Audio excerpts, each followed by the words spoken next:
Là où les organisations professionnelles de la presse ont démissionné, celles de la société civile prennent la relève. Ces dernières sont remontées contre la dernière décision de la Haute Autorité de l'Audiovisuel et de la Communication, HAC, cette institution dont les membres, tels des marionnettes, sont téléguidés par le régime de Fornia-Simé pour bâillonner les journalistes. Persécution des journalistes des médias privés, récurrence des entraves à la liberté de presse, etc. Le lot des médias et journalistes victimes des abus du pouvoir politique n'a pas cessé d'accroître au Togo avec un régime réfractaire à toute critique. Les organisations de la société civile sont très préoccupées par la situation dans le pays. La dernière en date, c'est la suspension de l'émission Auditeur Actualité de Radio Victoire FM animée par le journaliste Joachim Agbetim, par la HAC. La faute de ce dernier, selon la Gestapo de la presse togolaise, c'est d'avoir reçu me François Aboko qui a décortiqué l'indifférence du régime face aux morts dans les rangs des soldats togolais au front face aux djihadistes. Les autorités togolaises et les médias d'État sont restés silencieux, indifférents, insensibles et insoucieux de la situation que vivent nos militaires et les populations face à l'extrémisme violent.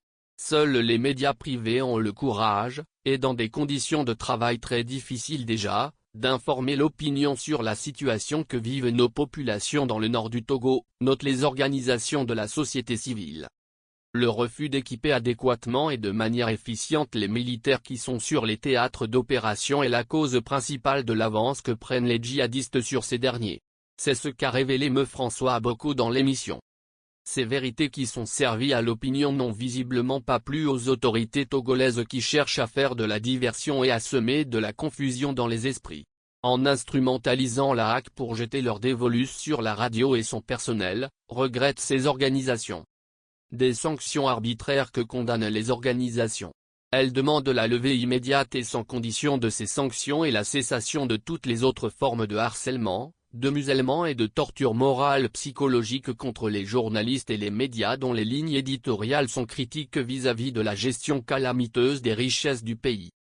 Les organisations de la société civile exigent du chef de l'État et ses collaborateurs de mettre rapidement à la disposition des militaires qui sont sur les théâtres des opérations le matériel adapté au combat, de bonnes conditions de vie et de travail à travers des salaires et primes à la hauteur des risques encourus, et une meilleure prise en charge des blessés et des familles des militaires qui sont décédés du terrorisme, exigent-elles. Elles n'ont pas manqué d'appeler la Commission nationale des droits de l'homme, CNDH, qui fait montre d'une léthargie face à cette situation qui interpelle plus d'un. Il est inadmissible que la CNDH soit indifférente à toutes les formes de violation des droits de l'homme dans le pays, notamment le musellement de la presse privée, les arrestations et détentions abusives et arbitraires, les contraintes à l'exil, écrivent-ils.